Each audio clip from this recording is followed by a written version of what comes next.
good MC आमर actually कोन एटा मु जोटा पूर्वरु टेस्ट करथली ओटा देखले वाइल्ड आमला शक्ति पाउडर आदरे अछि तीनटा जिनिस रहउछि तीनटा जिनिस आपण माने देखि पारुछन्ती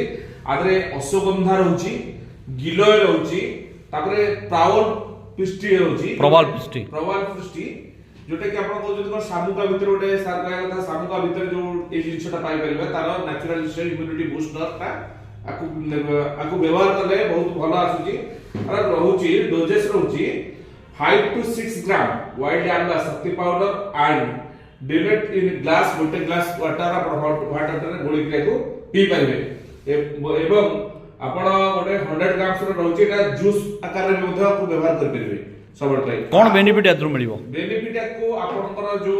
आपनकर स्टैमिना हार्ट बीट आउ स्टोमक प्लस आपनकर जोटा पाउजोदी कोन ना ब्रीथिंग ता जो नौचोदी एस्पिरेशन होची निश्वास प्रश्वास जोटा नौचोदी सेटा आपनकर पूरा क्लियर होबो कजिंग करे दबनी ए विंटर सीजन डाइजेशन पावर बहुत बढ़िया आमला तो आपण जानि जदी नेचुरल हिसाब रे डाइजेशन तार कैपेसिटी कोन